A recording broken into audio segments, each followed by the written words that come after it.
जय हिंद। आज हम बिहार के प्राचीन इतिहास पर उपलब्ध कराए गए जो नोट्स हैं उनका एक अनुशासित और रैखिक विश्लेषण करेंगे। बिल्कुल।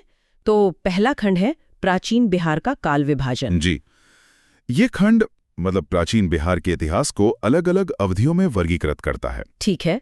पहला है पाषाण युग, ये सबसे प्रारंभिक काल है। दूसरा वैदिक काल, हाँ, वेदों पर आधारित सभ्यता का काल। फिर आता है महाजनपद काल, ये वो समय है जब बड़े बड़े राज्यों का उदय हुआ। और उसके बाद मौर्य और गुप्त काल, बिहार में शक्तिशाली साम्राज्यों का काल। और आखिर में बौद्ध और जैन धर्म का उदय। बिल्कुल, इन दो प्रमुख धर्मों के उदय और उनके प्रभाव की अवधि। ठीक है, ये खंड पूरा हो गया है।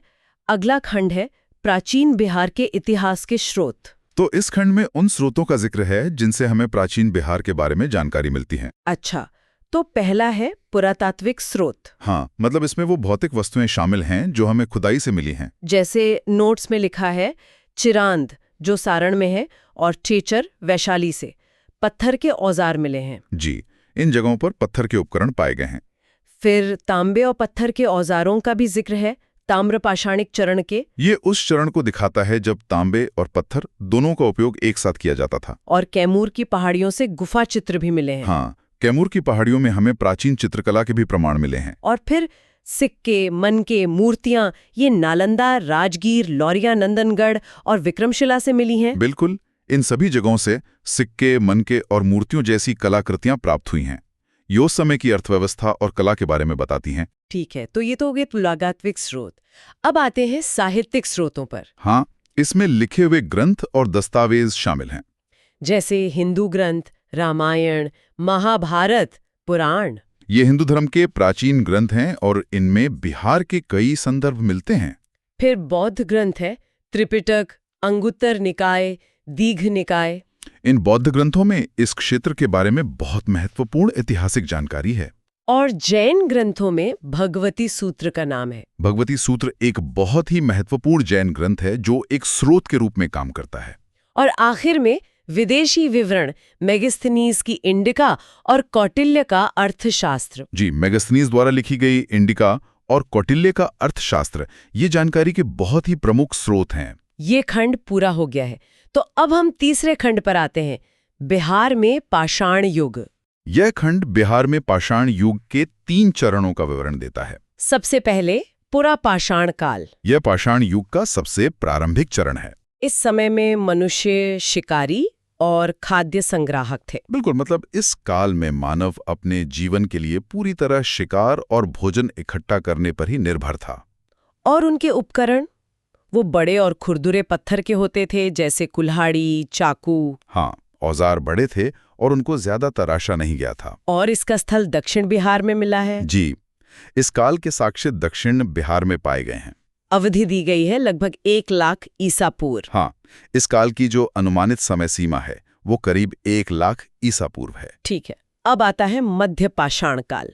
ये पुरापाषाण और नवपाषाण काल के बीच का एक तरह से संक्रमणकालीन चरण है। नोट्स कहते हैं कि इस समय इंसान शिकारी के साथ साथ प्रारंभिक पशुपालक भी था। ये एक बड़ा बदलाव था।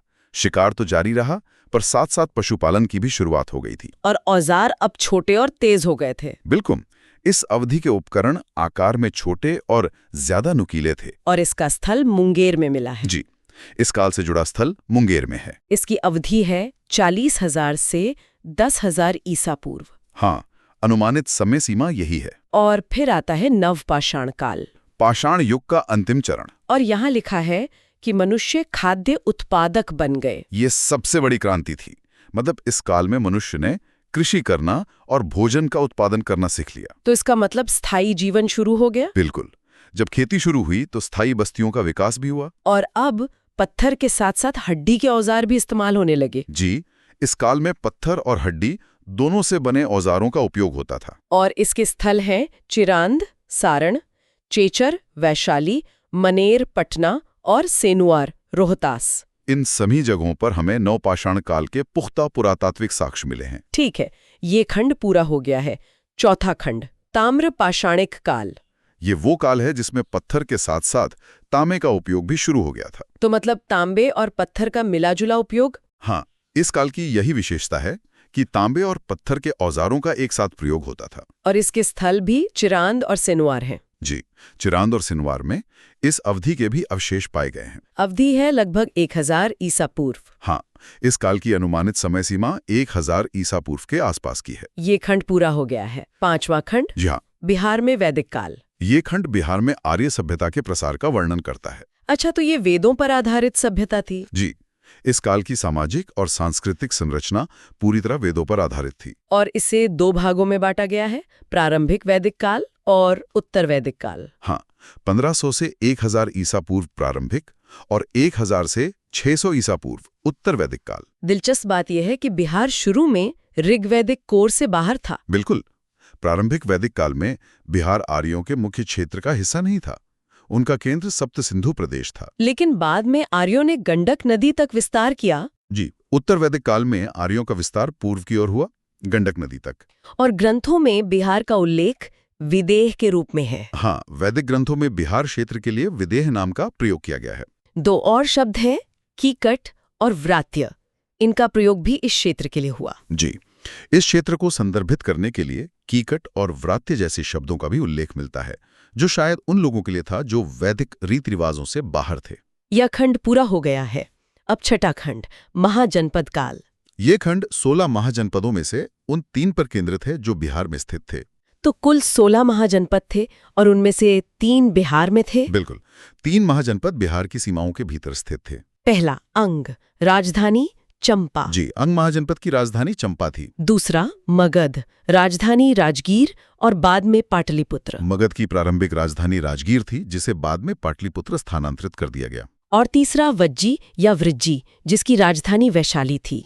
हाँ, वज्जी महाजनपद की राजधानी वैशाली थी। यह वज्जी संघ का अलग से जिक्र है। जी, यह वज्जी महाजनपद की राजनीतिक संरचना को संदर्भित करता है। और इसे दुनिया का पहला गणतंत्र कहा गया है। वज्जी संघ को विश्व का प्रथम गणराज्य माना जाता है, क्योंकि यहाँ किसी एक राजा का शासन नहीं था। तो ये 8 कुलों का एक संघ था। बिल्कुल, यह 8 अलग-अलग कुलों का एक परिसंघ था। और राजधानी वैशाली ही थी। इस संघ की राजधानी वैशाली थी। प्रसिद्ध शासक लिच्छवी थे। लिच्छवी संघ के सबसे प्रमुख और शक्तिशाली शासक थे। ठीक है, अब अंग महाजनपद पर आते हैं। जी, यह बिहार के 3 महाजनपदों में से एक था। राजधानी चंपा। इसकी राजधानी चंपा थी, जो एक बड़ा व्यापारिक केंद्र था। और बाद में इसे मगध ने कब्जा कर लिया। हाँ, समय के साथ अंग महाजनपद को शक्तिशाली मगध साम्राज्य में मिला लिया गया। और फिर आता है मगध, उस काल का सबसे शक्तिशाली महाजनपद। हाँ, लिखा भी है सबसे शक्तिशाली महाजनपद। मगध सभी महाजनपदों में सबसे प्रमुख बनकर उभरा। इसकी राजधानियां थीं राजगीर, जिसे गिरिव्रज भी कहते थे, और बाद में पाटलिपुत्र। जी, इसकी 2 राजधानियां थीं। राजगीर को प्राकृतिक सुरक्षा मिली हुई थी 5 पहाड़ियों से। हाँ, राजगीर 5 पहाड़ियों से घिरा हुआ था, जिससे उसे एक प्राकृतिक किले जैसी सुरक्षा मिलती थी। और ये समृद्ध भी बहुत था, उपजाऊ भूमि, लौह संसाधन, वन और हाथी। मगध की शक्ति का यही कारण था। उपजाऊ भूमि से अनाज, झारखंड के पठार से लोहा और जंगलों से लकड़ी और हाथी, सब कुछ उपलब्ध था।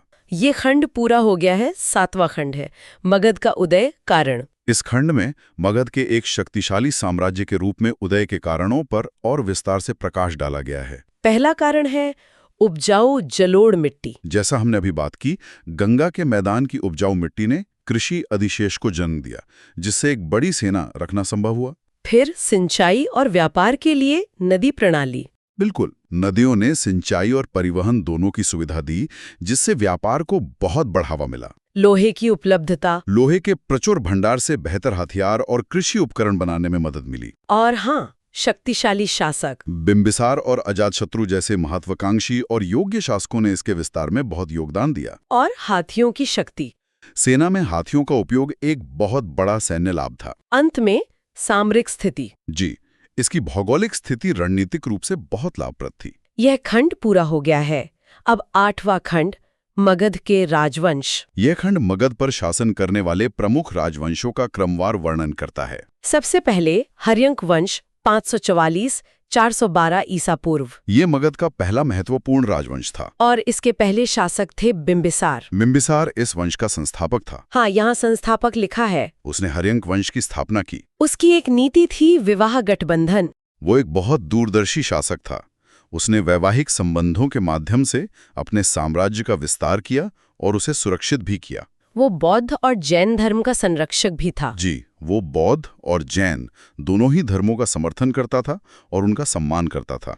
बिंबिसार के बाद अजातशत्रु। अजातशत्रु बिंबिसार का पुत्र था। हाँ, बिंबिसार का पुत्र। उसका संबंध बिंबिसार से था। लेकिन उसने अपने पिता की हत्या की। ऐसा माना जाता है कि उसने सिंहासन के लिए अपने पिता की हत्या कर दी थी। और उसने वज्जी को हराया। जी, उसने वज्जी संघ पर विजय प्राप्त की, जो एक बहुत बड़ी सैन्य उपलब्धि थी। और उसके समय में प्रथम बौद्ध संगीति हुई राजगीर में। बिल्कुल, बुद्ध के महापरिनिर्वाण के बाद उसी के शासनकाल में राजगीर में पहली बौद्ध परिषद का आयोजन किया गया था। हर्यंक के बाद आता है शिशुनाग वंश 412-344 ईसा पूर्व। ये हर्यंक वंश के बाद का राजवंश है। इस वंश में राजधानी पाटलिपुत्र में स्थानांतरित हो गई। जी, इस वंश के दौरान राजधानी को स्थायी रूप से पाटलिपुत्र में स्थापित कर दिया गया। और इन्होंने हर्यंक शासन के अवशेषों को नष्ट कर दिया। आप कह सकते हैं कि इस वंश ने हर्यंक वंश के प्रभाव को समाप्त कर दिया। फिर नंद वंश 344-321 ईसा पूर्व। यह मगध का एक और बहुत शक्तिशाली राजवंश था। संस्थापक थे महापद्मनंद। इस वंश की स्थापना महापद्मनंद ने की थी। और उसे प्रथम साम्राज्य निर्माता कहा गया है। हाँ, उसे भारत का पहला साम्राज्य निर्माता माना जाता है, क्योंकि उसने मगध की सीमाओं का अभूतपूर्व विस्तार किया था। उनकी सेना बहुत विशाल थी। नंद वंश अपनी बहुत बड़ी और शक्तिशाली सेना के लिए जाना जाता था। और ये सिकंदर के समकालीन थे। जी, यह राजवंश भारत पर सिकंदर के आक्रमण के समय सत्ता में था। और फिर मौर्य वंश 321-184 ईसा पूर्व। यह भारत के सबसे बड़े साम्राज्यों में से एक था। चंद्रगुप्त मौर्य। वो मौर्य वंश का संस्थापक था। हाँ, संस्थापक। उसने नंदों को हराकर मौर्य वंश की स्थापना की। नंदों को हराया। जी। उसने अंतिम नंद शासक धनानंद को पराजित किया। यूनानी विवरणों में उसे सैंड्रोकोटिस कहा गया है। हाँ, यूनानी लेखों में उसे सैंड्रोकोटस के नाम से जाना जाता है। राजधानी पाटलिपुत्र थी। उसके विशाल साम्राज्य की राजधानी पाटलिपुत्र थी। और मेगास्थनीज ने इंडिका लिखी। यूनानी राजदूत मेगास्थनीज उसी के दरबार में था और उसने इंडिका नामक एक बहुत महत्वपूर्ण पुस्तक लिखी। चंद्रगुप्त के बाद बिंदुसार। वो चंद्रगुप्त मौर्य का पुत्र और उत्तराधिकारी था। चंद्रगुप्त का पुत्र। जी। उसे अमित्रघात के नाम से जाना जाता था। उसे अमित्रघात की उपाधि दी गई थी, जिसका अर्थ है शत्रुओं का नाश करने वाला। और उसके समय में भी यूनानी संपर्क जारी रहा। जी, उसके शासनकाल में भी यूनानियों के साथ राजनयिक संबंध बने रहे। और फिर आते हैं अशोक, मौर्य वंश का सबसे प्रसिद्ध और महान शासक। कलिंग युद्ध 261 ईसा पूर्व। 261 ईसा पूर्व में हुए कलिंग युद्ध ने उसके जीवन में एक बहुत बड़ा, एक निर्णायक मोड़ ला दिया। और इसने धम्म को अपनाया। युद्ध में हुए नरसंहार के बाद उसने धम्म यानी नैतिक कानून की नीति अपनाई। उसने चट्टान और स्तंभ शिलालेख खुदवाए। अपने धम्म के संदेशों को जनता तक पहुंचाने के लिए उसने पूरे साम्राज्य में चट्टानों और स्तंभों पर लेख खुदवाए। और तीसरी बौद्ध संगीति पाटलिपुत्र में हुई। जी, उसके संरक्षण में पाटलिपुत्र में तीसरी बौद्ध परिषद आयोजित की गई। उसने बौद्ध धर्म को श्रीलंका और एशिया में फैलाया। हाँ, उसने बौद्ध धर्म के प्रचार के लिए विभिन्न देशों में जैसे श्रीलंका और दक्षिण पूर्व एशिया में मिशनरियों को भेजा। ये खंड पूरा हो गया है। 9वां खंड, मौर्य प्रशासन। यह मौर्य साम्राज्य की प्रशासनिक संरचना का वर्णन करता है। यह एक केंद्रीकृत राजतंत्र था जिसमें प्रांत, जिले और गांव शामिल थे। प्रमुख अधिकारी थे मंत्री, समाहर्ता जो राजस्व देखता था, और संनिधानता जो कोषाध्यक्ष था। सेना में पैदल सेना, घुड़सवार सेना, रथ और हाथी शामिल थे। और न्याय प्रणाली में दीवानी जिसे धर्मस्थीय कहते थे और फौजदारी जिसे कंटक शोधन कहते थे, अदालतें थीं। 10वां खंड, अर्थव्यवस्था और समाज, मौर्य। इस काल में कृषि ही मुख्य व्यवसाय था। भूमि कर को भाग कहा जाता था और व्यापार भी बहुत फलता फूलता था। समाज वर्णों में विभाजित था और दास्ता का अस्तित्व था, लेकिन महिलाओं की स्थिति तुलनात्मक रूप से बेहतर थी। 11वां खंड, कला और वास्तुकला। मौर्य कला में स्तंभ, स्तूप और गुफाएं शामिल हैं। प्रसिद्ध स्थल बोधगया, राजगीर और पाटलिपुत्र हैं। यक्ष और यक्षिणी की मूर्तियां भी इस काल की कला की एक बहुत बड़ी विशेषता हैं। और 12वां खंड, बिहार में बौद्ध धर्म। बुद्ध को बोधगोद ज्ञान प्राप्त हुआ था। पहला उपदेश उन्होंने सारनाथ में दिया था। महापरिनिर्वाण कुशीनगर में हुआ। बौद्ध धर्म के मूल सिद्धांत 4 आर्य सत्य और अष्टांगिक मार्ग हैं, और बिहार एक तरह से बौद्ध धर्म की मुख्य भूमि के रूप में उभरा। ये खंड पूरा हो गया है। इसके साथ ही बिहार के प्राचीन इतिहास पर प्रदान किए गए नोट्स का हमारा क्रमबद्ध विश्लेषण समाप्त होता है। जय हिंद, जय भारत। नमस्कार। आज हम प्राचीन भारत के धर्म, राजवंशों और संस्कृति पर दिए गए नोट्स का एक विस्तृत विश्लेषण करेंगे। जी, और हमारी चर्चा पूरी तरह से दिए गए नोट्स पर ही आधारित होगी। हम एक एक करके हर शीर्षक और बिंदु को क्रम में देखेंगे ताकि एक अनुशासित और परीक्षा केंद्रित समझ बन सके। बहुत बढ़िया। तो चलिए पहला खंड उठाते हैं, बौद्ध धर्म। बुद्धिज्म। इस खंड में हम बौद्ध धर्म से जुड़े तथ्यों पर ध्यान देंगे, जैसा नोट्स में दिया गया है। ठीक है, तो पहला उपशीर्षक है 1, उत्पत्ति और संस्थापक। जी, तो सबसे पहला बिंदु है संस्थापक। बौद्ध धर्म के संस्थापक थे गौतम बुद्ध। और उनका जन्म? उनका जन्म हुआ था 563 ईसा पूर्व में। और मृत्यु? 483 ईसा पूर्व में। सही। और जन्म स्थान था लुम्बिनी, जो आज नेपाल में है। अच्छा, उनके बचपन का नाम था सिद्धार्थ। हाँ, सिद्धार्थ। और वो शाक्य वंशीय थे, जो एक क्षत्रिय वंश था। इसीलिए शायद उन्हें शाक्य मुनि भी कहा जाता है। बिल्कुल, शाक्य मुनि यानी शाक्यों का संत। नोट्स में उनके परिवार का भी जिक्र है। पिता का नाम शुद्धोधन। जी। और उनकी माता का नाम था महामाया देवी। उनकी सौतेली माँ प्रजापति गौतमी थी। हाँ, उनकी पत्नी का नाम यशोधरा और पुत्र का नाम राहुल था। उनके घोड़े और सारथी का भी नाम दिया गया है। घोड़ा था कंथक और सारथी का नाम था चन्ना। ठीक है, तो ये हो गया पहला उपशीर्षक। अब आते हैं दूसरे पर। 2, बुद्ध के जीवन की घटनाएं।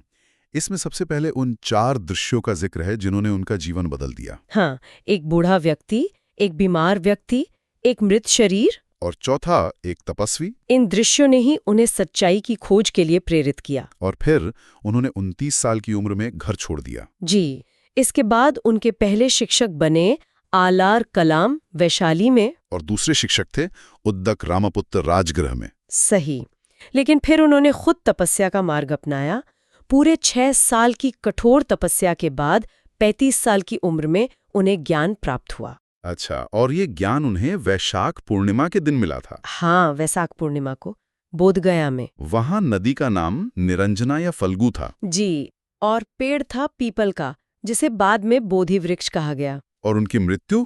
वो 80 वर्ष की आयु में कुशीनगर में हुई। हाँ, जो उस समय मल्लों का क्षेत्र था। ठीक है, अब अगला उपशीर्षक है 3, बौद्ध धर्म के 10 सिद्धांत या व्यवहार। जी, 10 प्रिंसिपल्स।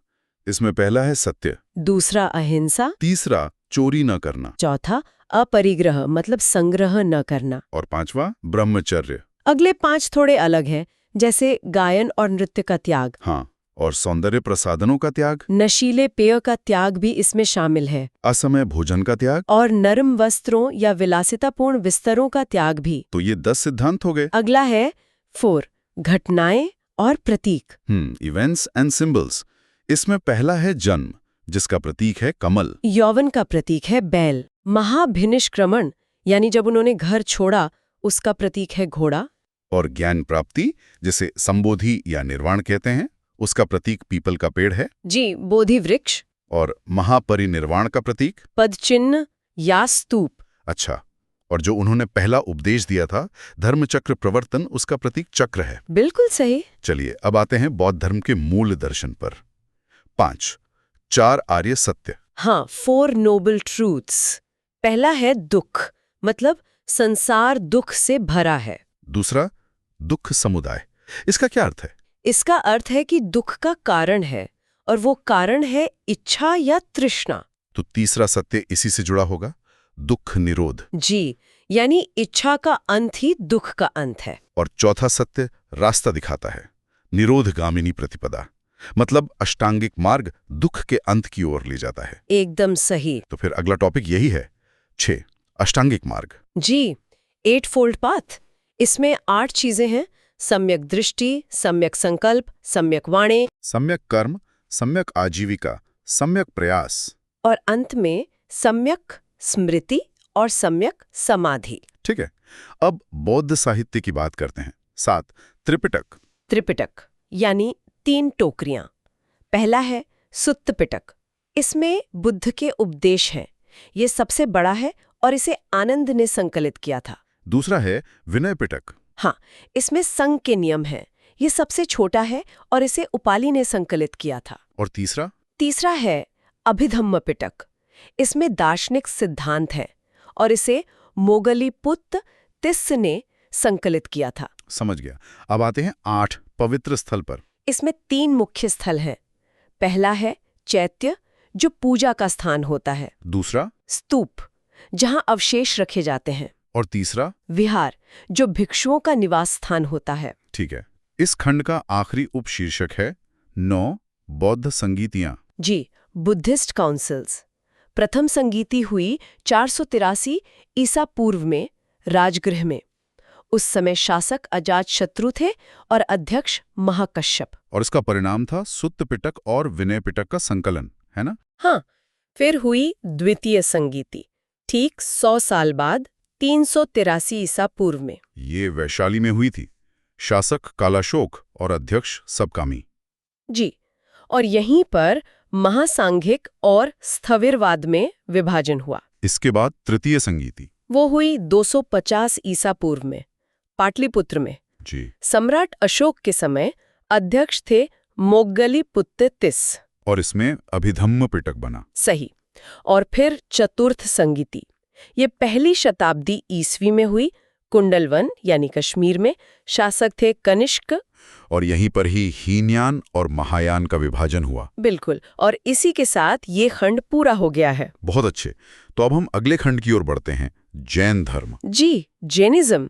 इस खंड में हम जैन धर्म से जुड़े तथ्यों पर बात करेंगे। इसका पहला उपशीर्षक है 1 उत्पत्ति।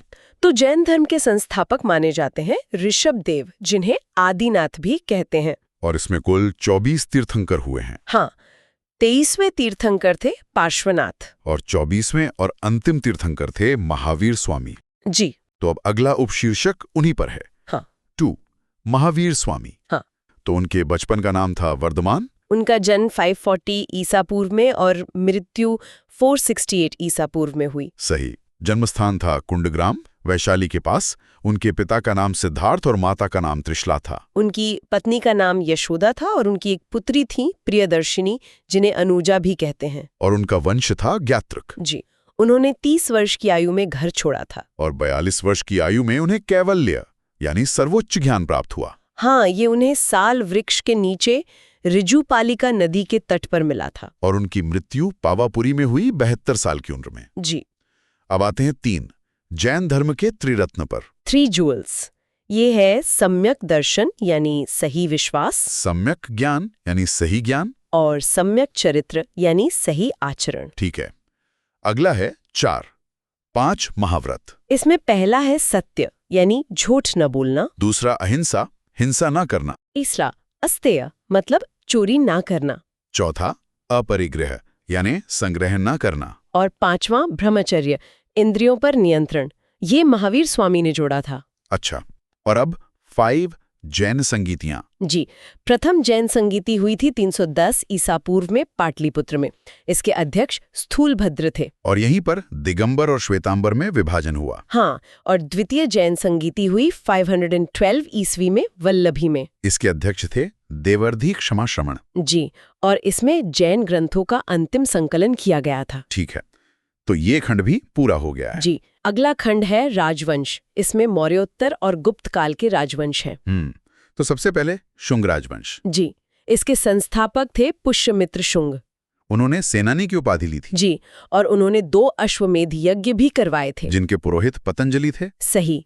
और इस वंश के अंतिम शासक थे देवभूति। इसके बाद आता है कण्व राजवंश। इसके संस्थापक थे वसुमित्र। यह भी एक ब्राह्मण राजवंश था। और अंतिम शासक सुशर्मा थे। हाँ, जिन्हें सातवाहन वंश के सिमुख ने समाप्त किया। ठीक है। अगला है कुषाण राजवंश। ये युएची या तोखारी जनजाति से थे। भारत में इसके संस्थापक थे कुजुल कडफिसिस। और सबसे महान शासक कनिष्क हुए। बिल्कुल। उनकी राजधानी पुरुषपुर यानी पेशावर और मथुरा थी। चतुर्थ बौद्ध संगीति भी उन्हीं के समय कुंडल वन में हुई थी। जी, और उन्होंने 78 ईस्वी में शक संवत की शुरुआत की। रेशम मार्ग पर भी उनका नियंत्रण था। हाँ, जो बहुत महत्वपूर्ण था। अब आते हैं गुप्त राजवंश पर। इसके संस्थापक थे श्रीगुप्त। लेकिन वास्तविक संस्थापक चंद्रगुप्त प्रथम को माना जाता है। जी, उन्होंने 320 ईस्वी में गुप्त संवत की शुरुआत की। इस वंश में समुद्रगुप्त हुए, जिन्हें भारत का नेपोलियन कहा जाता है। हाँ, और उनके दरबारी कवि थे हरिशेन। चीनी यात्री फाहियान भी गुप्त काल में ही आए थे। जी, चंद्रगुप्त द्वितीय के समय में। और इस काल में सोने के सिक्के को दीनार और चांदी के सिक्के को रुपयक कहा जाता था। बहुत अच्छे। यह खंड भी यहाँ पूरा होता है। जी, हमारा अगला खंड है नालंदा विश्वविद्यालय। नालंदा। इसकी स्थापना कुमार गुप्त ने की थी। और इसे हर्षवर्धन और पाल शासकों ने भी संरक्षण दिया। हाँ, जब वेनसांग ने यहाँ की यात्रा की तब मुख्य शिक्षक शीलभद्र थे। यहाँ 10,000 से ज्यादा छात्र थे और 1510 शिक्षक। यहाँ मुफ्त आवासीय शिक्षा दी जाती थी। जी, और छात्र सिर्फ भारत से नहीं बल्कि पूरे एशिया और दक्षिण पूर्व एशिया से आते थे। यहाँ की लाइब्रेरी की 3 इमारतें थीं, रत्नरंजक, रत्नोदधि और रत्नसागर। हाँ, और कहते हैं कि इनमें लगभग 90 लाख किताबें थीं। इसे विश्व का प्रथम विश्वविद्यालय भी माना जाता है। जी, और 2016 में इसे यूनेस्को विश्व धरोहर स्थल घोषित किया गया। बहुत खूब। यह खंड भी पूरा हो गया है। जी, और अब हम अपने अंतिम खंड पर हैं, महत्वपूर्ण प्राचीन साहित्य। ठीक है। इसमें पहला है अर्थशास्त्र। ये कौटिल्य की रचना है। जी, फिर है बुद्धचरित जिसे अश्वघोष ने लिखा। प्रज्ञापारमिता के लेखक नागार्जुन हैं। हाँ, इंडिका को मेगास्थनीज ने लिखा था। और सीयू की ये ह्वेनसांग का यात्रा वृत्तांत है। सही। मिलिंद पनोह को नागसेन ने लिखा। ललित विस्तार में बुद्ध का जीवन है। जी। महावंश श्रीलंकाई इतिहास पर एक ग्रंथ है। और अंत में जातक कथाएं। हाँ, इनमें बुद्ध के पिछले जन्मों की कहानियां हैं। ठीक है, तो ये खंड भी पूरा हो गया। दिए गए नोट्स का हमारा क्रमबद्ध विश्लेषण यहीं समाप्त होता है। जय हिंद, जय भारत। जय हिंद। जय हिंद। रॉ आईक्यू में आपका स्वागत है। आज हम मध्यकालीन बिहार के इतिहास पर दिए गए नोट्स का क्रमबद्ध तरीके से विश्लेषण करेंगे। हम सिर्फ नोट्स में दिए गए क्रम का ही पालन करेंगे, बिना किसी अतिरिक्त जानकारी के। बिल्कुल। तो चलिए शुरू करते हैं। पहला शीर्षक है तुर्की शासन के अधीन बिहार। जी, तो ये खंड बिहार में तुर्की शासन की स्थापना के बारे में है। और इसमें पहला उपशीर्षक है तुर्की शासक बख्तियार खिलजी। पहला बिंदु कहता है कि बिहार में तुर्की शासन स्थापित करने का वास्तविक श्रेय बख्तियार खिलजी को जाता है। हाँ, इसका मतलब है कि वही मुख्य व्यक्ति था जिसने बिहार में तुर्की शासन की, आप कह सकते हैं, नींव रखी। अच्छा। और अगला बिंदु, बख्तियार खिलजी कुतुबुद्दीन ऐबक का दास था। जी, ये खिलजी और कुतुबुद्दीन ऐबक के बीच के संबंध को दिखाता है। वो ऐबक का एक तरह का सैन्य गुलाम था। तो जब वो यहाँ आया, उसके आक्रमण के समय बिहार पर कई छोटे शासकों का शासन था। बिल्कुल। इससे उस समय बिहार की राजनीतिक स्थिति का पता चलता है, जो कि काफी विखंडित थी। कोई एक बड़ी शक्ति नहीं थी। और उत्तरी बिहार पर किसका शासन था? नोट्स के अनुसार उत्तरी बिहार पर कर्नाट वंश का शासन था। ठीक है, अब आते हैं दूसरे उपशीर्षक पर, सैन्य अभियान और विजय। पहली बड़ी सफलता 1198 ई में उदंतपुरी बिहार की विजय। हाँ, ये बख्तियार खिलजी की पहली बहुत महत्वपूर्ण सैन्य जीत थी। उदंतपुरी बिहार यानी आज का बिहार शरीफ। और इसी के साथ एक दुखद घटना भी जुड़ी है। जी, उसने उदंतपुरी, नालंदा और विक्रमशिला विश्वविद्यालयों को नष्ट कर दिया और उनमें आग लगा दी। ये तो ज्ञान की बहुत बड़ी हानि हुई होगी। बहुत बड़ी। ये उस दौर के अंतर्राष्ट्रीय शिक्षा केंद्र थे। फिर 1203-4 में उसने सेन वंश की राजधानी नदिया पर आक्रमण किया, जो बंगाल में थी। जी, ये उसके बंगाल अभियान की तारीख और लक्ष्य का उल्लेख है। और सेन शासक लक्ष्मण सेन का क्या हुआ? वो बिना लड़े ही भाग गए। अच्छा। और इसके बाद बख्तियार ने लखनौती को अपनी राजधानी बनाया। ठीक है, अब तीसरा उपशीर्षक है मृत्यु। बख्तियार खिलजी की हत्या उसी के एक अधिकारी अली मर्दान ने कर दी थी। हाँ, ये उसकी मृत्यु का कारण बताता है।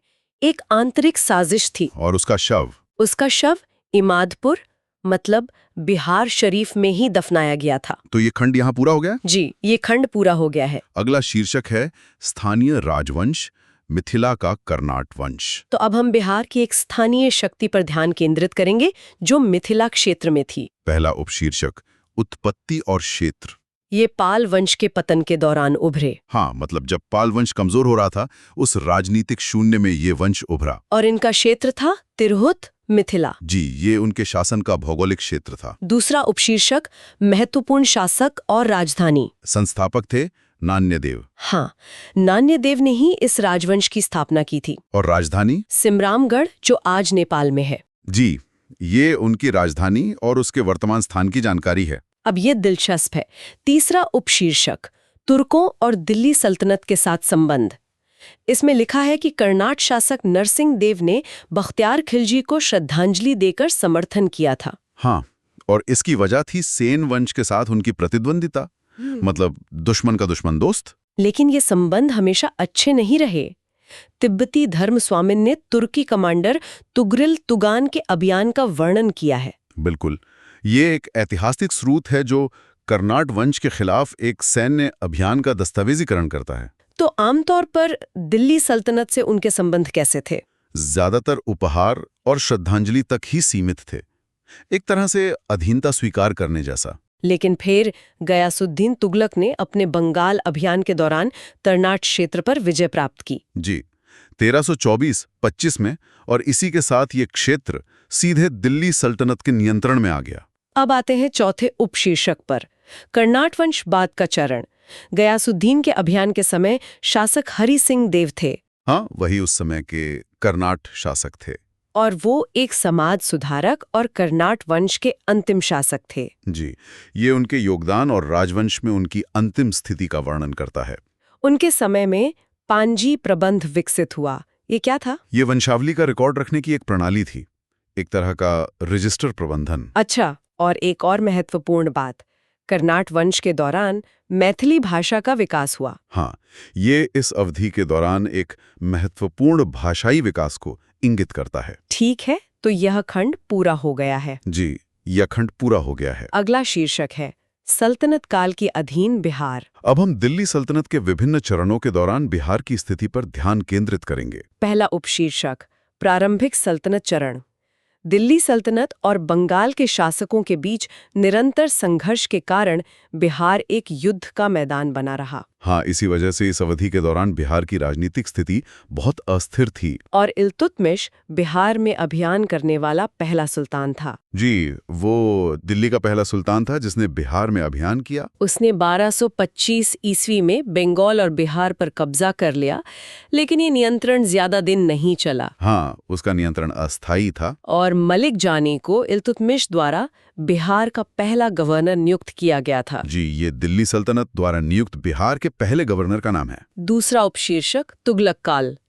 तो बिहार पर वास्तविक नियंत्रण तुगलक काल के दौरान स्थापित हुआ। हाँ, मतलब तुगलकों के अधीन सल्तनत का नियंत्रण ज्यादा मजबूत हो गया था। गयासुद्दीन तुगलक ने कर्नाट क्षेत्र पर विजय प्राप्त की थी 1324-25 में। जी, ये हम पहले भी देख चुके हैं। फिरोज शाह तुगलक ने भी अपने बंगाल अभियान के दौरान बिहार का दौरा किया। हाँ, 1359 में ये एक और प्रमुख तुगलक सुल्तान की उपस्थिति को नोट करता है। और इसके पुरातात्विक साक्ष्य भी हैं, जैसे पटना और गया में शिलालेख। बिल्कुल, और राजगीर के जैन मंदिर के शिलालेखों में भूमि अनुदान का भी प्रमाण मिला है। अच्छा, अब आते हैं प्रशासन पर। तुगलक काल के दौरान बिहार की राजधानी बिहार शरीफ थी। जी, और ये शहर बौद्ध धर्म का भी एक महत्वपूर्ण केंद्र था। और प्रमुख प्रशासक कौन थे? मलिक इब्राहिम, जिन्हें मलिक बयां के नाम से भी जाना जाता है। और उनका मकबरा भी बिहार शरीफ में एक पहाड़ी पर स्थित है। हाँ, ये उस प्रशासक से संबंधित एक महत्वपूर्ण ऐतिहासिक स्मारक है। चौथा उपशीर्षक साहित्यिक संदर्भ। जी, बिहार नाम का उल्लेख तबकात-ए-नासिरी में मिलता है। जी, और इस किताब के लेखक थे मिन्हाज-ए-सिराज, लगभग 13वीं शताब्दी के मध्य में। ठीक है, ये खंड पूरा हो गया है। जी, ये खंड पूरा हो गया है। अगला शीर्षक अफगान शासन के अधीन बिहार। ये खंड बिहार में अफगान शासकों की भूमिका पर केंद्रित है। पहला उपशीर्षक लोदी काल। सिकंदर लोदी ने दरिया खान नोहानी को बिहार का गवर्नर नियुक्त किया। हाँ, ये 1495-96 की बात है। और फिर इब्राहिम लोदी की मृत्यु के बाद बहार खान नोहानी ने स्वतंत्र शासन की घोषणा कर दी। जी, और यहीं से बिहार में स्थानीय अफगान स्वतंत्रता की शुरुआत हुई। अफगान शासक महमूद लोधी भी बाबर से बचने के लिए बिहार आया था। हाँ, उस समय बिहार अफगान प्रतिरोध का एक केंद्र बन गया था। दूसरा उपशीर्षक अफगान मुगल संघर्ष। बाबर ने घाघरा के युद्ध में बिहार के अफगानों को हराया 1529 ईस्वी में। जी, ये मुगलों और अफगानों के बीच एक महत्वपूर्ण लड़ाई थी। लेकिन घाघरा के बाद अफगान फिर से शेरशाह सूरी के अधीन उठ खड़े हुए। बिल्कुल। और यहीं से बिहार में अफगान शक्ति का पुनरुत्थान हुआ, एक नए नेता के साथ। ये खंड पूरा हो गया है। हाँ, ये खंड पूरा हो गया है। अगला शीर्षक है शेरशाह सूरी और बिहार। जी, अब हम शेरशाह सूरी के बारे में बात करेंगे। उपशीर्षक है प्रारंभिक जीवन।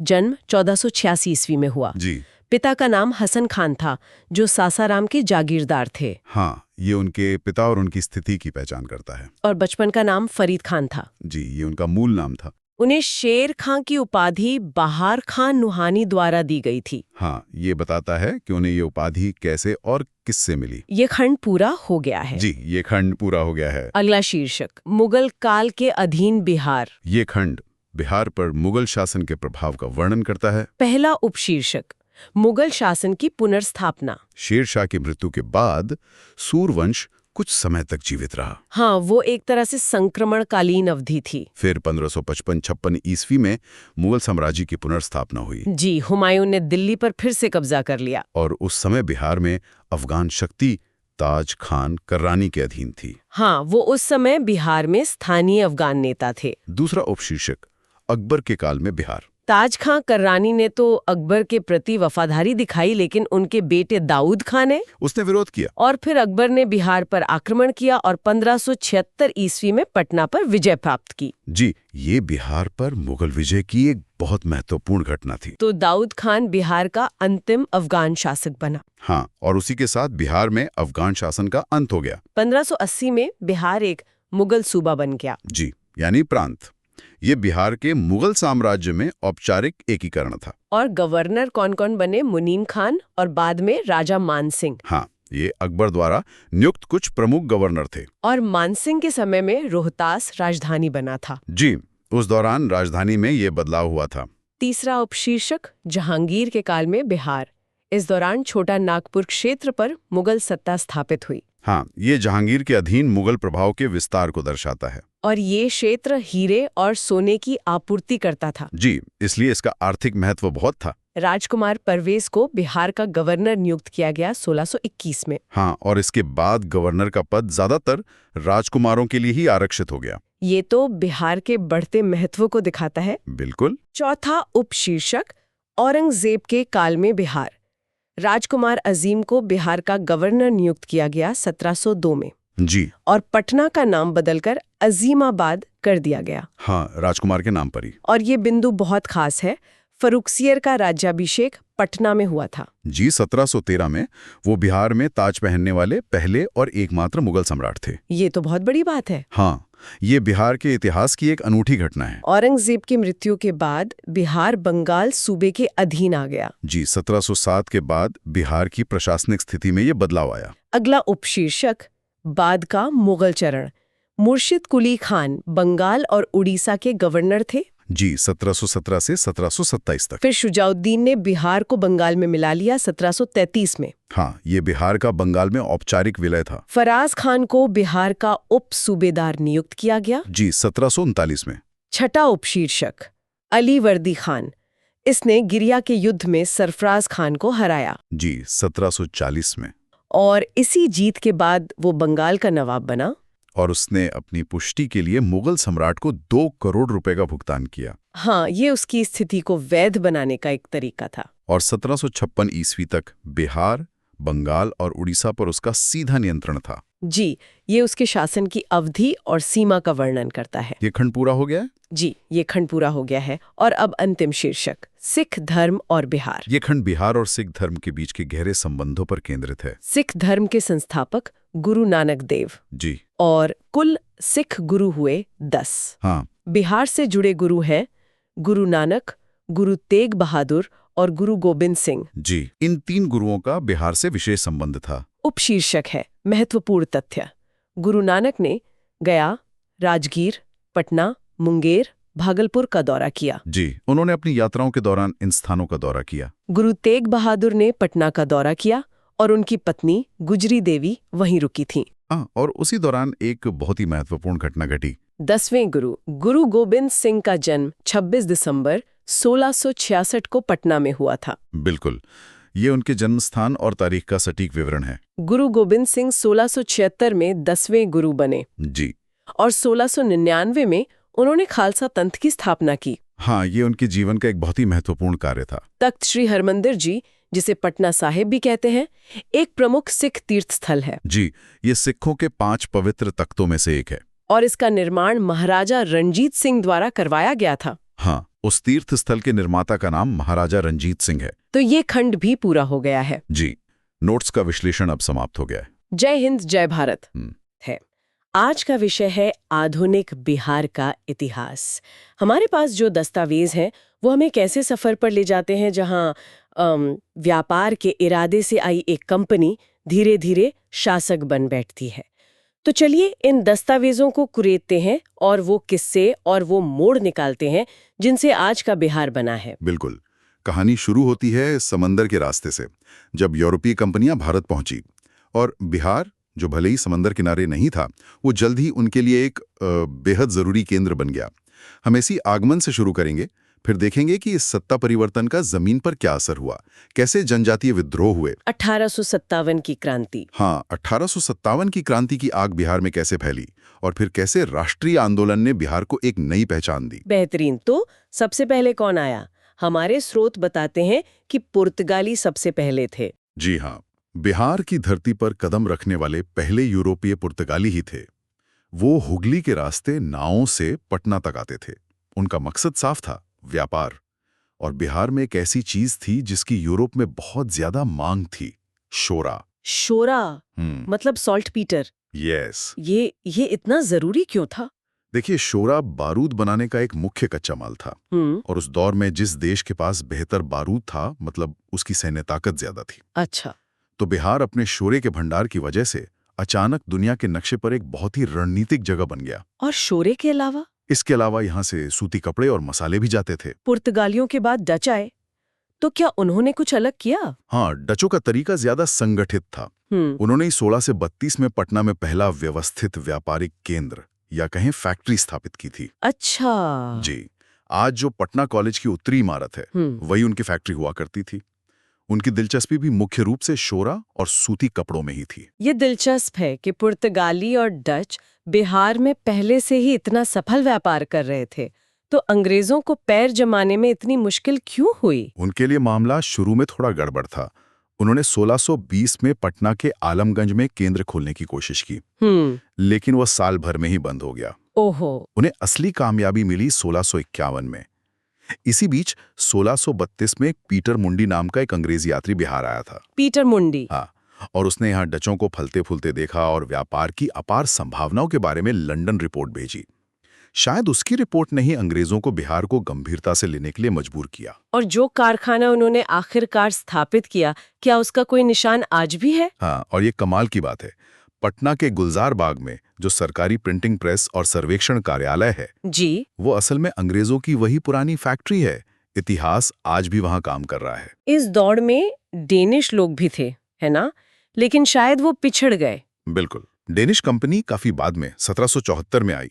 उन्होंने पटना सिटी में एक फैक्ट्री लगाई, लेकिन तब तक अंग्रेज बहुत ताकतवर हो चुके थे, तो उनका प्रभाव बहुत सीमित रहा। जी। इस पूरे दौर का सबसे बड़ा मोड़ शायद मुगल बादशाह फर्रुखसियर के एक फरमान से आया। निस्संदेह 1717 में बादशाह फर्रुखसियर ने अंग्रेजों को एक शाही फरमान दिया, जिससे उन्हें पूरे भारत में बिना किसी रोक टोक के व्यापार करने और अपने सिक्के इस्तेमाल करने की आजादी मिल गई। हमारे स्रोतों में इसे ईस्ट इंडिया कंपनी का मैग्ना कार्टा कहा गया है। एक मिनट, मैग्ना कार्टा, ये तो बहुत बड़ा शब्द है। आपका सवाल बिल्कुल जायज है। मैग्ना कार्टा शायद थोड़ी अतिशोक्ति हो, लेकिन इसके असर को कम नहीं आंका जा सकता। इस एक फरमान ने ईस्ट इंडिया कंपनी को अपने प्रतिद्वंदियों मतलब डच और फ्रांसीसियों पर एक ऐसी बढ़त दे दी जिससे वो कभी उबर नहीं पाए। तो यहीं से भारत में उनके राजनीतिक प्रभुत्व की नींव पड़ी। बिल्कुल। तो व्यापार के बहाने सत्ता की चाबी धीरे धीरे कंपनी के हाथ आ रही थी और इस खेल का केंद्र था बंगाल, जिसका बिहार एक अहम हिस्सा था। सही कहा। एक तरफ 1717 में कंपनी को फरमान मिला, तो दूसरी तरफ उसी साल फर्रुखसियर ने मुर्शीद कुली खां को बंगाल का सूबेदार बनाया। और मुर्शीद कुली खां एक ताकतवर शासक था। धीरे धीरे उसने बंगाल को लगभग एक आजाद राज्य की तरह चलाना शुरू कर दिया। और यहीं से हितों का टकराव शुरू हुआ। जी। इसके बाद तो हमारे पास नवाबों की एक लंबी श्रेणी है। मुर्शीद कुली खान, शुजाउद्दीन, सरफराज खां, अलीवर्दी खां और फिर सिराजुद्दौला। हाँ, सिराजुद्दौला। कुछ के नाम तो कुछ ही महीनों या सालों के लिए हैं। क्या ये इस बात का संकेत है कि बंगाल की सत्ता उस समय कितनी अस्थिर हो चुकी थी? आपने बिल्कुल सही पकड़ा। ये सिर्फ एक सूची नहीं, बल्कि एक पावर वैक्यूम की कहानी है। अलीवर्दी खां तक तो फिर भी स्थिरता रही, लेकिन उसके बाद सत्ता के लिए साजिशें और लड़ाइयां आम हो गई। और अंग्रेज इसी का फायदा उठा रहे थे। बिल्कुल। वो जानते थे कि किसे समर्थन देना है और किसे हटाना है। और इस खेल का क्लाइमैक्स आया अलीवर्दी खान के नाती सिराजुद्दौला के समय में। जी। सिराज नहीं चाहता था कि कोई बाहरी ताकत उसके राज में दखल दे। उसने अंग्रेजों को अपनी किलेबंदी रोकने को कहा, लेकिन उन्होंने नहीं सुनी। और नतीजा ये हुआ कि जून 1756 में सिराज ने कलकत्ता पर हमला कर कब्जा कर लिया और उसका नाम अलीनगर रख दिया। इसी दौरान ब्लैक होल या काल कोठरी की घटना का भी जिक्र आता है। हाँ, हॉलविल नाम के एक अंग्रेज ने ये कहानी फैलाई कि नवाब ने 146 अंग्रेज कैदियों को एक छोटे से कमरे में बंद कर दिया, जिसमें से 123 दम घुटने से मर गए। कई इतिहासकार इस संख्या को बढ़ा चढ़ाकर बताया गया मानते हैं, है ना? जी, लेकिन सच जो भी हो, अंग्रेजों ने इसे एक प्रोपेगेंडा टूल की तरह इस्तेमाल किया और सिराज को एक क्रूर शासक के रूप में पेश किया। और इसी का बदला लेने के नाम पर रॉबर्ट क्लाइव ने प्लासी की लड़ाई की जमीन तैयार की। सही कहा। 23 जून 1757 को जो प्लासी में हुआ, वो लड़ाई कम और सौदा ज्यादा था। क्लाइव ने नवाब के सेनापति मीर जाफर से लेके बड़े बैंकर जगत सेठ तक सबको अपनी तरफ मिला लिया था।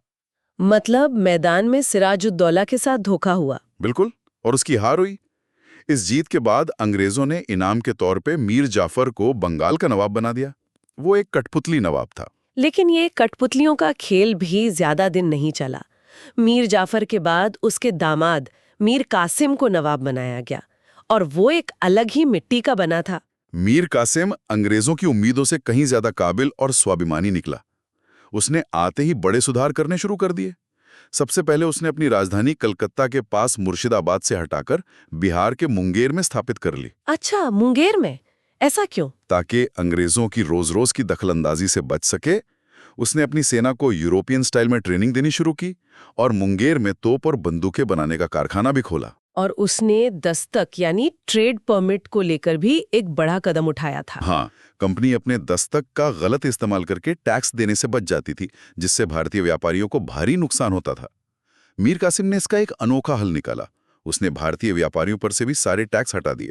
तो अब खेल बराबर का हो गया। और ये बात कंपनी को बर्दाश्त नहीं हुई। बिल्कुल, यहीं से बक्सर की लड़ाई की भूमिका बनी। तो अंग्रेजों ने मीर कासिम को हटाकर फिर से मीर जाफर को नवाब बना दिया। जी, मीर कासिम ने भागकर अवध के नवाब शुजा-उद-दौला और मुगल बादशाह शाह आलम द्वितीय से हाथ मिलाया।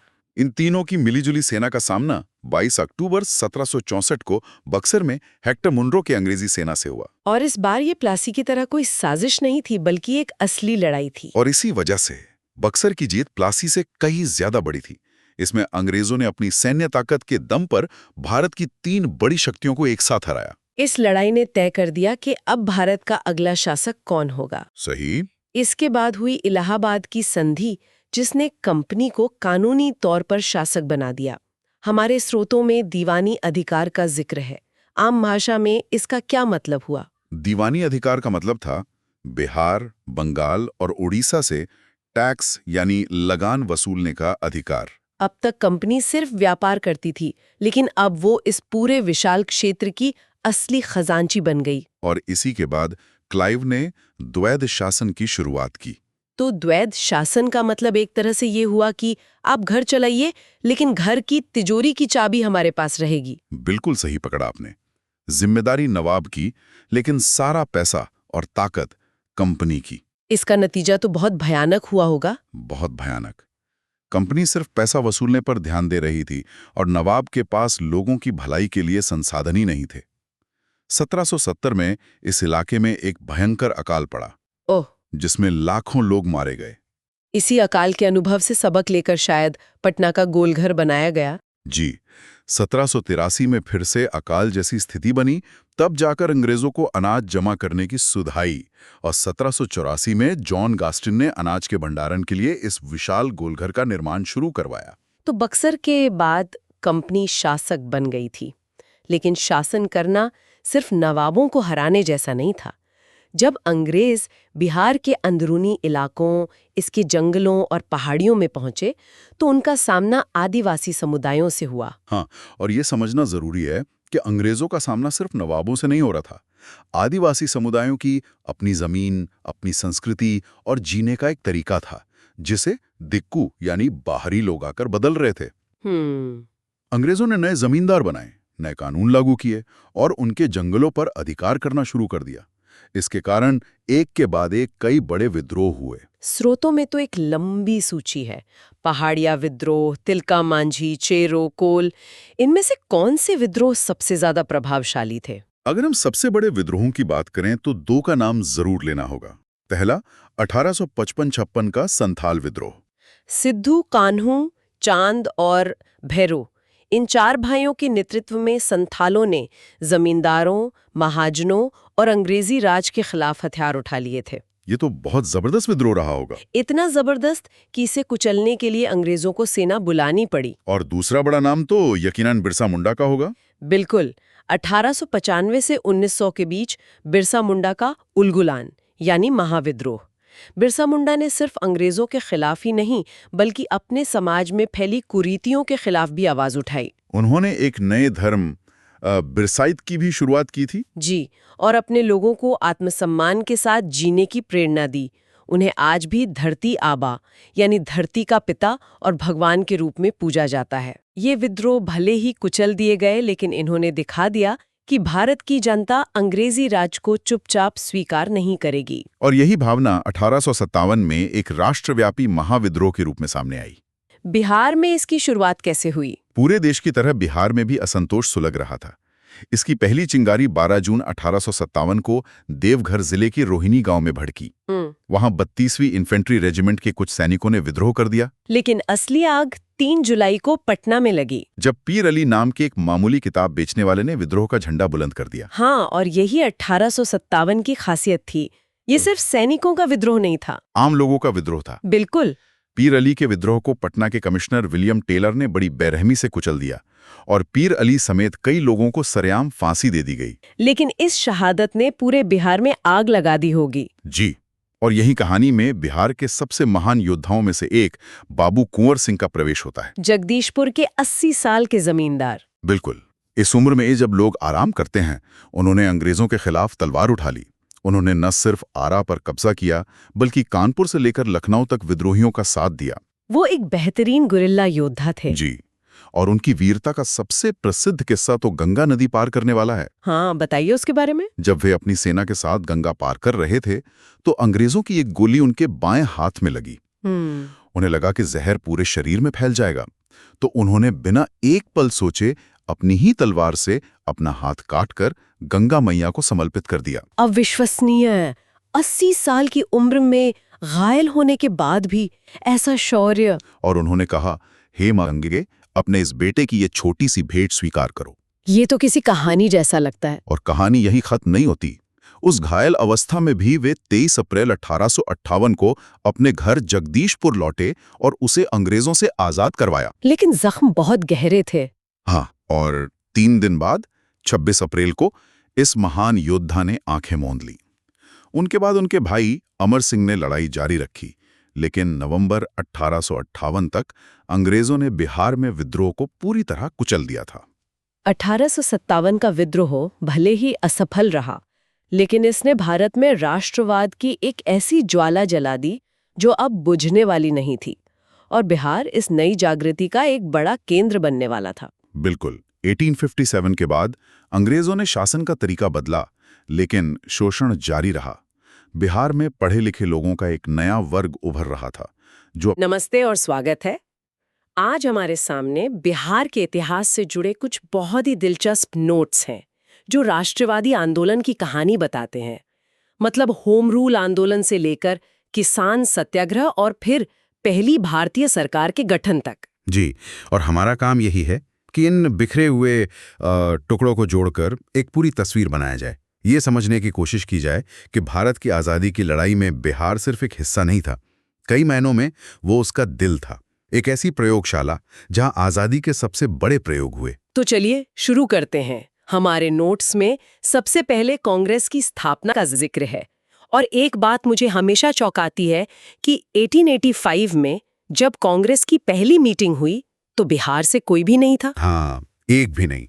और ये उस वक्त की राजनीतिक स्थिति को दिखाता है।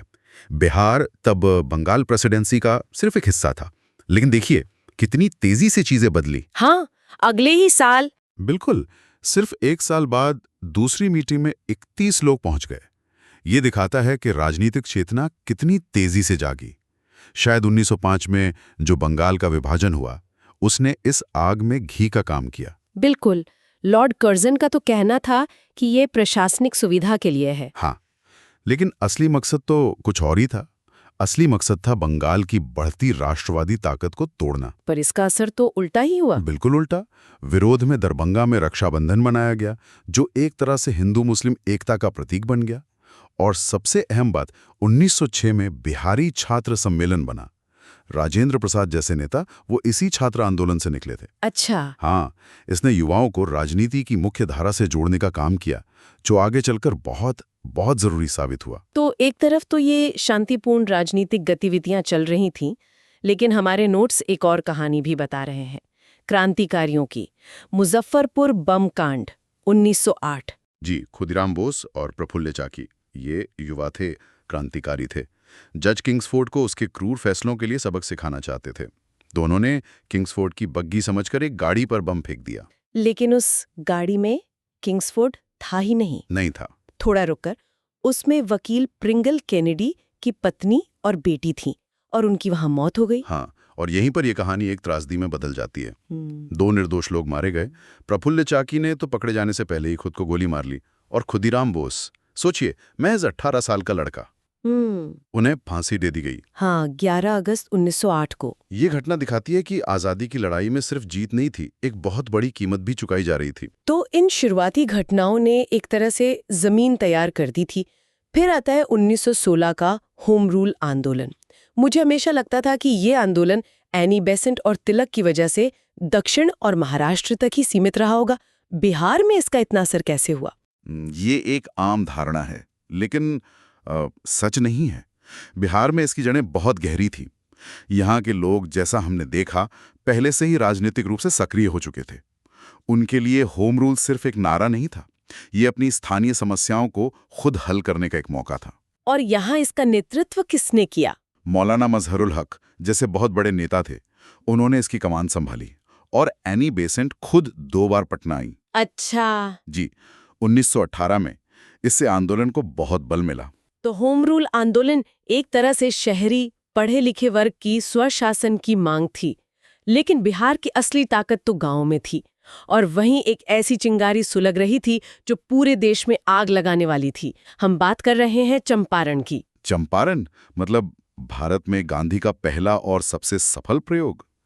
वहां की तिनकठिया प्रथा के बारे में तो सब जानते ही हैं। हाँ, हर 20 कट्ठा जमीन में से 3 कट्ठा पर नील की खेती। हाँ, और ये सिर्फ आर्थिक शोषण नहीं था, ये किसानों की जमीन को, उनके आत्मसम्मान को, सब कुछ बंजर कर रहा था। और इस कहानी के असली हीरो हैं राजकुमार शुक्ला, एक आम किसान जो लखनऊ तक पहुंच गए कांग्रेस के अधिवेशन में सिर्फ इसलिए कि कोई उनकी बात सुन ले। और उन्होंने गांधी जी को पकड़ लिया। और गांधी जी मान भी गए। 10 अप्रैल 1917 को वो पटना पहुंचे। लेकिन यहाँ एक किस्सा है जो अक्सर इतिहास की किताबों में नहीं मिलता, बतख मियाँ का। एक मिनट, ये क्या है? बतख मियाँ? एक रसोइये ने गांधी जी की जान बचाई जहर से। ये तो किसी फिल्म की कहानी जैसी लग रही है। क्या ये सच में हुआ था? ये बिल्कुल सच है। अंग्रेज मैनेजर ने अपने रसोइये बतख मियाँ को गांधी जी के दूध में जहर मिलाने का हुक्म दिया था। लेकिन उन्होंने ऐसा करने से साफ मना कर दिया और चुपके से राजेंद्र प्रसाद को आगाह भी कर दिया। अरे वाह।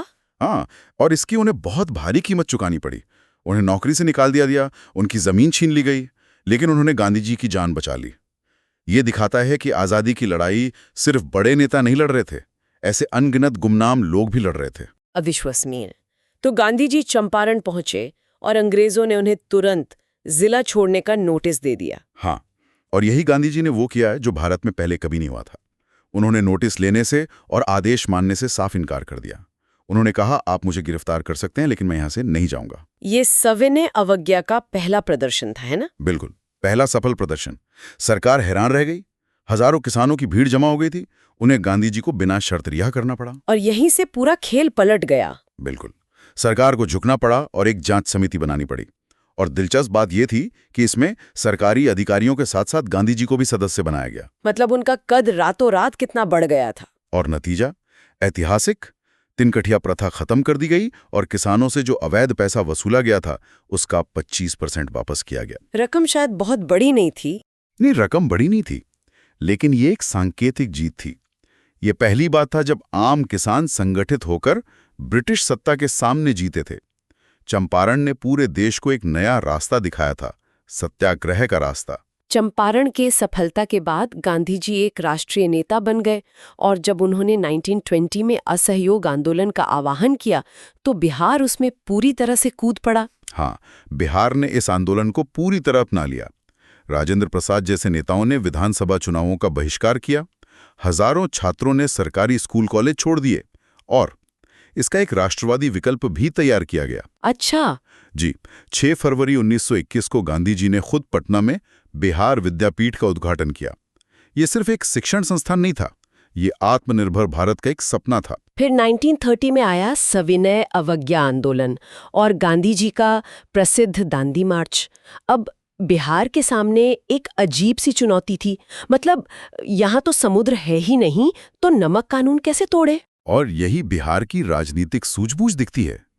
उन्होंने नमक बनाया बिल्कुल नमकीन मिट्टी से, लेकिन उनका असल दाव था चौकीदारी टैक्स पर। चौकीदारी टैक्स? हाँ, ये एक ऐसा टैक्स था जो हर गांव, हर घर को सीधे तौर पे महसूस होता था। नमक शायद हर कोई न बनाता, पर टैक्स देने से इनकार तो हर कोई कर सकता था, है ना? उन्होंने आंदोलन को राष्ट्रीय से व्यक्तिगत बना दिया और यही बिहार में इसकी जबरदस्त सफलता का राज था। तो एक तरफ गांधी जी के नेतृत्व में ये बड़े आंदोलन चल रहे हैं, लेकिन हमारे नोट्स एक और समानांतर लड़ाई की तरफ भी इशारा कर रहे हैं, किसानों का अपने हक के लिए संघर्ष। चंपारण तो बस एक शुरुआत थी। बिल्कुल, चंपारण ने किसानों को एक आवाज दी थी। 1919 में स्वामी विद्यानंद के नेतृत्व में दरभंगा राज के खिलाफ एक बहुत बड़ा आंदोलन हुआ, लेकिन असली संगठन की शुरुआत की स्वामी सहजानंद सरस्वती ने। उन्होंने 1929 में बिहार प्रांतीय किसान सभा की स्थापना की। और फिर बकाश्त किसान आंदोलन का जिक्र है। ये शब्द थोड़ा मुश्किल है, इसका क्या मतलब था? इसको ऐसे समझिए, मान लीजिए आपकी जमीन पर पीढ़ियों से आपका परिवार खेती कर रहा है, लेकिन आपके पास उसका कागज नहीं है, और अचानक एक दिन जमींदार आकर कहता है, ये जमीन मेरी है, कल से यहां मत दिखना। हो इसी अन्याय के खिलाफ ये बकाश्त आंदोलन खड़ा हुआ। ये अपनी ही जमीन पर अपना हक बचाने की लड़ाई थी। ये कोई लगान माफी की मांग नहीं थी, ये अस्तित्व की लड़ाई थी। और ये आंदोलन किसी एक जगह तक सीमित नहीं था। नहीं, बिल्कुल नहीं। गया से लेकर मुंगेर तक यदुनंदन शर्मा, कार्यानंद शर्मा जैसे कई स्थानीय नेताओं ने इसे जमीनी स्तर पर फैलाया। हाँ, और 1936 तक आते आते यह आंदोलन इतना बड़ा हो गया कि लखनऊ में अखिल भारतीय किसान सभा का गठन हुआ और उसके पहले अध्यक्ष भी बिहार के स्वामी सहजानंद ही बने। ये दिखाता है कि बिहार किसान आंदोलनों का एक राष्ट्रीय केंद्र बन चुका था। तो इन सभी आंदोलनों ने, मतलब सत्याग्रह, बहिष्कार, किसान संघर्ष, इन सब ने बिहार की राजनीतिक जमीन को पूरी तरह बदल दिया था और इसका असर 1937 के चुनावों में दिखना ही था। और देखा भी, कांग्रेस ने 152 में से 98 सीटें जीती। एक तरफा बहुमत। जी, एक तरफा बहुमत। ये दशकों के संघर्ष का नतीजा था। लेकिन यहां भी एक दिलचस्प राजनीतिक पेच था। गवर्नर ने कांग्रेस को सरकार बनाने के लिए बुलाया, लेकिन कांग्रेस ने राजनीतिक कैदियों की रिहाई की शर्त रख दी। और गवर्नर ने वो शर्त नहीं मानी, तो कांग्रेस ने सरकार बनाने से इनकार कर दिया।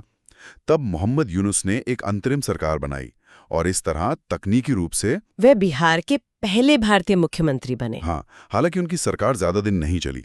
जल्द ही वायसराय के आश्वासन के बाद 20 जुलाई 1937 को श्री कृष्ण सिंह के नेतृत्व में बिहार की पहली कांग्रेस सरकार ने शपथ ली। ये एक ऐतिहासिक क्षण था। बिल्कुल। जो लोग कल तक सड़कों पर लाठियां खा रहे थे, आज वो सरकार चला रहे थे। रामदयालु सिंह स्पीकर बने और अब्दुल बारी डिप्टी स्पीकर। और इस सरकार ने आते ही अपनी राष्ट्रवादी सोच को साफ कर दिया। फरवरी 1938 में उन्होंने राजनीतिक कैदियों की रिहाई के सवाल पर इस्तीफे की धमकी दे डाली। हाँ, और सरकार को झुकना पड़ा। और फिर सिर्फ 1.5 साल बाद 31 अक्टूबर 1939 को उन्होंने सच में इस्तीफा दे दिया। जी, वजह थी दूसरा विश्व युद्ध। भारत को बिना उसकी सहमति के युद्ध में शामिल कर लिया गया था, तो उन्होंने सिद्धांतों के लिए सत्ता को ठोकर मार दी। ये दिखाता है कि उनके लिए सरकार चलाना सत्ता का सुख भोगना नहीं था, बल्कि राष्ट्रवादी आंदोलन का ही एक हिस्सा था। तो होम रूल की मांग से जो सफर शुरू हुआ था, वो सरकार बनाने और फिर उसे सिद्धांतों के लिए छोड़ देने तक पहुंचा। इन सारे नोट्स को एक साथ देखने पर यह साफ है कि बिहार स्वतंत्रता संग्राम की हर बड़ी घटना का न सिर्फ गवाह था, बल्कि एक सक्रिय भागीदार भी था। और कई बार तो पथ प्रदर्शक भी। चंपारण ने सत्याग्रह को परखा, असहयोग ने राष्ट्रवादी शिक्षा की नींव रखी और किसान आंदोलनों ने जमीनी हक की लड़ाई को संगठित किया। बिहार सच में एक प्रयोगशाला था। यहाँ एक सवाल सोचने पर मजबूर करता है। हमने देखा कि बिहार में अलग अलग धाराएं एक साथ बह रही थीं। गांधीवादी सत्याग्रह था, समाजवादी किसान आंदोलन भी था और क्रांतिकारी राष्ट्रवाद भी। हाँ, और यही इसकी खूबसूरती है। तो विचार करने वाली बात यह है कि इन सभी अलग अलग विचारधाराओं और संघर्षों के अनुभव ने राजेंद्र प्रसाद, श्री कृष्ण सिंह, जयप्रकाश नारायण और स्वामी सहजानंद जैसे नेताओं के नजरिए को कैसे गढ़ा होगा। क्या उनके आपसी मतभेद और सहयोग ने ही उस बिहार की नींव रखी जिसे हम आज जानते हैं? इस पर विचार जरूर कीजिएगा। अगली बार तक के लिए नमस्कार। नमस्कार। हाँ, और खास तौर पे आज़ादी की लड़ाई से इनमें कुछ ऐसी कहानियां हैं जिनके बारे में मुझे लगता है ज्यादा लोग नहीं जानते होंगे। बिल्कुल। हम देखेंगे कि 1942 के भारत छोड़ो आंदोलन की आग में बिहार कैसे जला। एक ऐसे सीक्रेट अंडरग्राउंड संगठन की भी बात करेंगे जिसका प्लान अंग्रेजी हुकूमत की कमर तोड़ देना था। और ये भी कि जिस बिहार की हम आज बात कर रहे हैं वो एक अलग राज्य बना कैसे। तो चलिए इन पन्नों को पलटना शुरू करते हैं। चलिए। तो कहानी शुरू होती है 8 अगस्त 1942 से। हाँ, बम्बई में कांग्रेस का अधिवेशन हुआ और गांधी जी ने नारा दिया, करो या मरो। ये एक सीधी खुली चुनौती थी और अंग्रेज सरकार इससे बुरी तरह बौखला गई। उन्होंने तुरंत जवाबी कार्रवाई की। अगले ही दिन 9 अगस्त की सुबह कांग्रेस के सारे बड़े नेताओं को गिरफ्तार कर लिया गया। हाँ, और अंग्रेजों को लगा होगा कि खेल खत्म, आंदोलन शुरू होने से पहले ही कुचल दिया गया। फिर असल में तो कहानी यहीं से शुरू हुई है ना। बिल्कुल। उन गिरफ्तारियों ने आंदोलन को एक तरह से लीडरलेस बना दिया और यही बात अंग्रेजों के लिए सबसे खतरनाक साबित हुई। मतलब जब कोई एक नेता ना हो तो आप लड़ किससे रहें? सही बात है। आंदोलन जनता के हाथ में आ गया और बिहार में इसका असर फौरन दिखा। डॉक्टर राजेंद्र प्रसाद, जो उस वक्त बिहार के सबसे बड़े चेहरे थे, उन्हें पटना में गिरफ्तार करके बांकीपुर जेल भेज दिया गया। और इसी के विरोध में एक बहुत बड़ी घटना हुई। हाँ, जो उस समय के एडवोकेट जनरल थे बलदेव सहाय, उन्होंने अपने पद से इस्तीफा दे दिया। अरे वाह, ये तो उस समय के हिसाब से बहुत बड़ी बात रही होगी। बहुत बड़ी बात। मतलब सरकार का सबसे बड़ा वकील ही सरकार के खिलाफ खड़ा हो गया। सही। ये सिर्फ एक इस्तीफा नहीं था, ये एक सांकेतिक विद्रोह था। ये दिखा रहा था कि अब पढ़े लिखे भारतीय जो अब तक सिस्टम का हिस्सा थे, वो भी अंग्रेजी हुकूमत का साथ देने को तैयार नहीं थे। इसने पूरे प्रशासन को एक झटका दिया होगा और आम लोगों को एक मजबूत संदेश दिया कि अब चुप बैठने का समय नहीं है। और जनता ने वो संदेश सुन भी लिया, खासकर पटना के छात्रों ने। हाँ, नेताओं की गिरफ्तारी के ठीक 2 दिन बाद 11 अगस्त 1942 को पटना में छात्रों का एक विशाल जुलूस सचिवालय की तरफ बढ़ा। उनका मकसद बहुत साफ और प्रतीकात्मक था। ब्रिटिश सत्ता का केंद्र सचिवालय की इमारत पर तिरंगा फहराना। उस समय पटना का डिस्ट्रिक्ट मजिस्ट्रेट था W.G. आर्चर। अच्छा। उसने इस शांतिपूर्ण जुलूस का जवाब बेहद क्रूरता से दिया। उसने पुलिस को निहत्थे छात्रों पर सीधी गोली चलाने का आदेश दे दिया। हाँ, और ये समझना जरूरी है कि यह कार्रवाई भीड़ को तितर बितर करने के लिए नहीं थी। तो फिर ये एक सोची समझी कार्रवाई थी। इसका मकसद पूरे प्रांत में एक तरह का आतंक का माहौल बनाना था। एक संदेश देना था कि अगर कोई सरकार के खिलाफ सर उठाएगा तो उसे कुचल दिया जाएगा। बिल्कुल। ये सुनना भी भयानक है। निहत्थे छात्रों पर सीधी गोलीबारी, और उसका नतीजा बहुत ही दुखद रहा। 7 छात्र वहीं शहीद हो गए। हमारे नोट्स में उनके नाम भी दर्ज हैं। उमाकांत सिन्हा, रामानंद सिंह, सतीश प्रसाद झा, राजेंद्र सिंह, राम गोविंद सिंह, देवीपद चौधरी और जगतपति कुमार। और यहाँ एक बात गौर करने वाली है। क्या? सोचिए, ये सब छात्र थे। इनका नेतृत्व कोई बड़ा राष्ट्रीय नेता नहीं कर रहा था। सही बात है। ये इस बात का सबसे बड़ा सबूत था कि आंदोलन अब कांग्रेस के बड़े नेताओं तक सीमित नहीं था, वो जमीन पर युवाओं के हाथ में आ चुका था। एक स्पॉन्टेनियस लीडरलेस मूवमेंट की सबसे बड़ी निशानी थी ये। हाँ, और इन छात्रों का बलिदान व्यर्थ नहीं गया। उनकी याद में आज भी सचिवालय के ठीक सामने एक शहीद स्मारक खड़ा है। हाँ, और नोट्स में लिखा है कि इसकी नींव बिहार के पहले राज्यपाल जयराम दास दौलतराम ने रखी थी। और उद्घाटन 1956 में देश के पहले राष्ट्रपति डॉक्टर राजेंद्र प्रसाद ने किया। ये बताता है कि आजाद भारत के लिए ये घटना कितनी अहम थी। बिल्कुल, और इसका तात्कालिक असर भी जबरदस्त था। अगले ही दिन 12 अगस्त को पूरा पटना शहर बंद हो गया, हर तरफ हड़ताल। अंग्रेजों ने जिस डर को पैदा करने की कोशिश की थी वो अब गुस्से में बदल चुका था। तो एक तरफ सीधी टक्कर थी, सड़कों पर प्रदर्शन हो रहे थे, और दूसरी तरफ जब सारे बड़े नेता जेल में थे तो लड़ाई का एक नया तरीका निकला। जमीन के नीचे से। हाँ, यहीं से आजाद दस्ता की कहानी शुरू होती है और इसके पीछे जयप्रकाश नारायण यानी जेपी का दिमाग था। आजाद दस्ता का बनना इस आंदोलन का एक टर्निंग पॉइंट था। कैसे? इसका उद्देश्य पारंपरिक विरोध प्रदर्शनों से बिल्कुल अलग था। उनका मकसद था ब्रिटिश शासन को अंदर से खोखला करना, उसे पंगु बना देना। तो इसके लिए उन्होंने सरकारी कामकाज में तोड़फोड़ करना। हाँ, और संचार के साधनों जैसे टेलीग्राफ लाइनें और रेलवे ट्रैक को नष्ट करने की योजना बनाई, ताकि ब्रिटिश राज का ढांचा ही ठप पड़ जाए।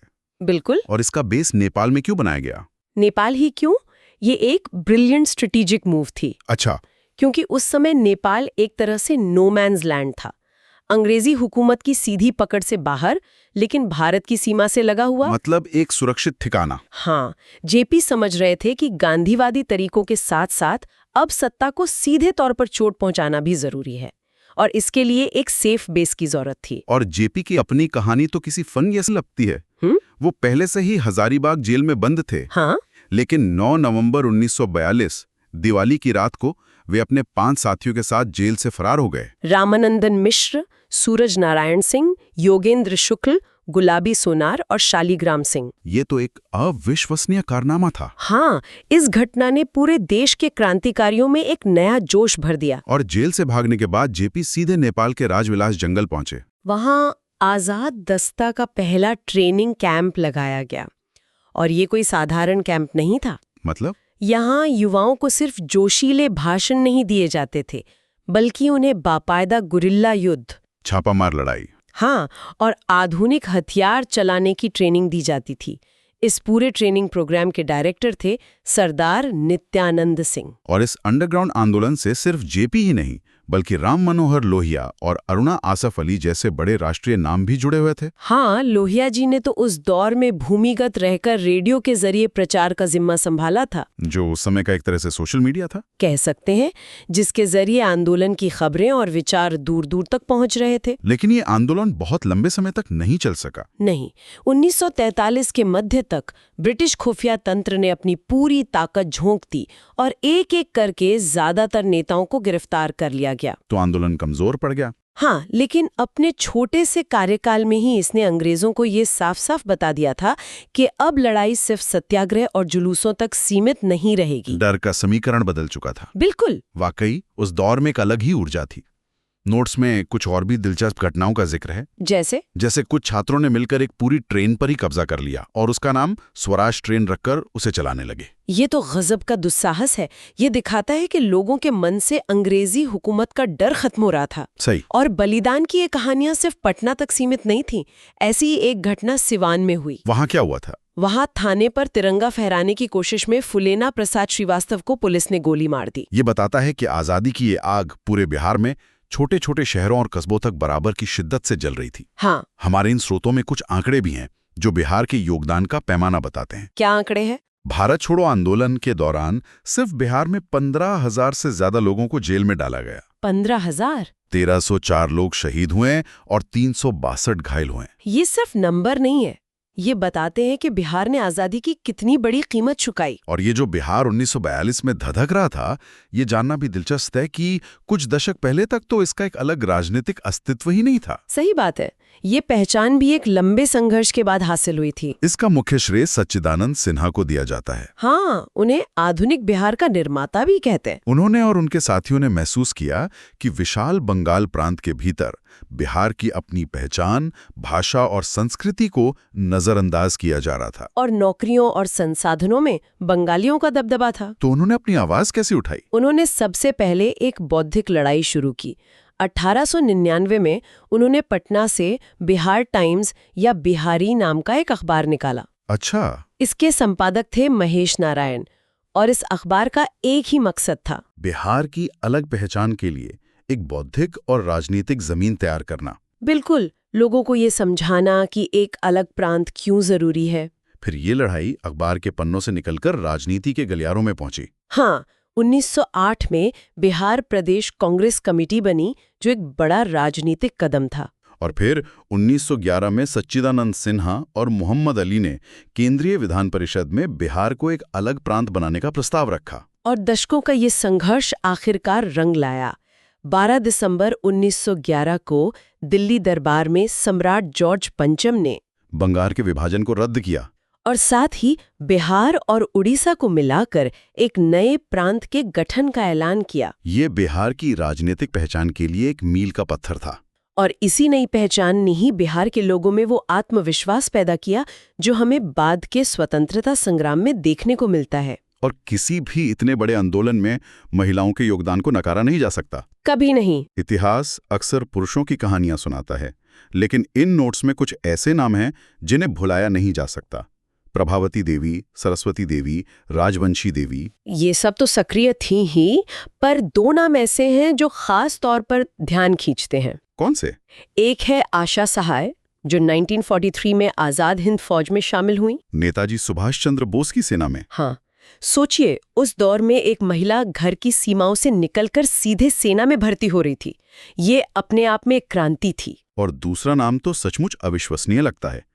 1 मिनट रुकिए, श्रीमती जिरियावती देवी। नोट्स में लिखा है कि उन्होंने गोविंदपुर गांव में 16 अंग्रेज सैनिकों को गोली मार दी थी। हाँ? ये कैसे हो सकता है? एक अकेली महिला और 16 सैनिक?